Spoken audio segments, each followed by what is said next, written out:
Pag ganun talaga, parang didilat ng maigi yung dalawang mga mata mo eh. Tapos iisip ka ngayon ng pwede mong pagkakitaan. Kasi nga, again, hindi tayo ipinanganak na mayaman. Minsan nga naisip ko din, what if lang naman, anak ako ni Henry C. Magsisisi kaya siya? Or what if isa akong apo ni Gokong Wei? Ako kaya magiging Goku na rin. Charot! Grabe, no?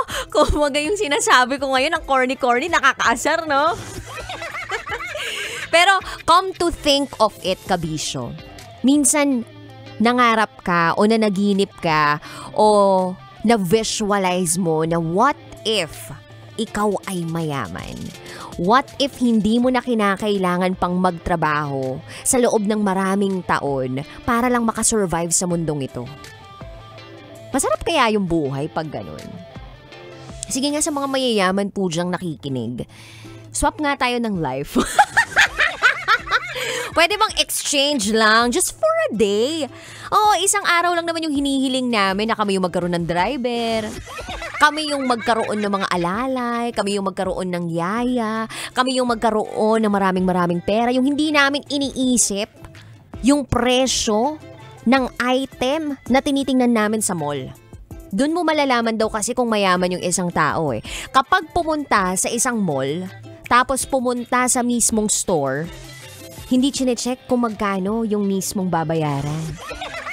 Hindi tumitingin ng tag price. Pero pwede rin naman na sa sobrang yaman niya, hindi na siya nakakapunta ng mall, kundi nagpapabili na lang siya. Kumbaga pindot lang siya ng pindot or meron siyang personal shopper. Pero syempre, tayong mga kinakailangan talagang kumayod na kahit holiday, kahit na alam natin na maraming holiday ng December, papasok pa rin tayo kasi nga again, hindi tayo pinamanganak na mayaman. So tayo, kapag pupunta tayo ng mall, ang una sa mga tinitingnan talaga natin pag pumasok tayo ng store, hindi kung anong texture ng damit eh, kung magkano muna. Tama ba ako? O, diba? May tama tayo. Sana dumating yung panahon na hindi na natin kailangang tumingin ng tag price. Para wala na tayo masyadong iisipin pa. Pero balita ko, hindi porke marami kang pera, kabisyo, eh meron ka ng peace of mind. May mga kilala tayo na mayaman, hindi namang problema sa pera, pero hindi masaya. Kaya kung ano yung meron ka ngayon, kabisyo, magpasalamat ka. Kung nahihirapan ka man ngayon, kabisyo, meron pa rin dapat ipagpasalamat. Alam mo kung ano yun? Na nabubuhay ka pa, na humihinga ka pa, na meron kang kapasidad na kumayod para sa iyong sarili. Ang tawag dito sa sinasabi ko ay pampalubag loob. Kailangan natin nito para talagang umandar tayo sa loob ng isang araw kasi kung hindi, mababaliw tayo. Racket pa more. Anyway, kabisyo, 3 to 5 p.m. tayo magkakasama ngayong araw na ito at sywa, kapiling ang babaeng naniniwalang hindi mo na ako palaging may pera. At least palagi naman akong maganda. This is me, the one and the only DJ Rocketera. And today, araw po ng mga... Oh, alam na this. Araw ng mga ma-el. Turo nyo na kung sino yung mga ma-el dyan. As in, mahilig sa LP. Ano yung LP? Ano? Sabi dito nung bisita kong si Brian Mariano, ang ibig sabihin daw ng LP, laplapan. Hoy!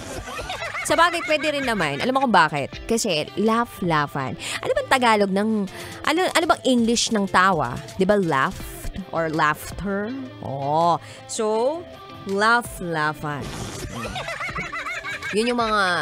Ito yung araw ng mga mahilig sa L. Ayan. Yung laugh-laughan. Kaya naman, kung mahilig ka sa laugh-laughan... Eto na po, ibibigay ko na ang patiket. ng SPG as in super. Back ganun. Secret File.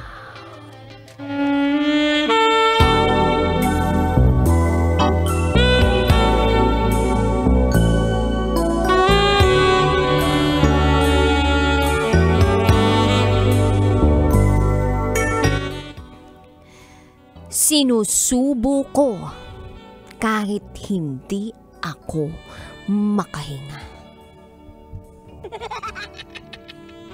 Uy, sinusubo kahit hindi ka makahinga. Pero in fairness kapag sumusubo ka naman ka talaga, hindi ka nahinga at the same time. Kasi kung sumusubo ka tapos humihinga ka, masasamid ka, di ba? Nangyari na sa akin yan yung sumubo ako tapos nung huminga ako bigla, nasamid ako, parang biglang napunta yung kinakain ko sa ilong ko. Alam mo yun? Nangyayari yun. Yung hindi ka humihinga kapag sumusubo ka. Meron pa bang iba na pangyayari kaya hindi ka humihinga kapag sumusubo ka, kabisyo? Ay, palagay ko yung hindi ka makahinga, yung kapag pinipigilan mo talaga yung paghinga mo dahil mabaho yung naaamoy mo. Parang ang bantot ng SPG Secret File natin ngayon Anyway, abangan mo yan sa akin pagbabalik kasama mo si DJ Rocky. And you are listening here sa stasyong number 1 sa mga malulupet, manggapang, sa kakalsadahan. 90.7 Love Radio. Up next is DJ Rocky's Secret Files. Sinira ng tatay ko ang pagkababae ko. Siya! May secret affair kami ng office mate ko. Hindi ko matigilan kasi ang galing niya sa... Rocky's Secret Files. Secret Files. It's the kind of bleep you never knew existed. Kunwari inosente, pero boy naman pala. Rocky's Secret Files. Secret Files.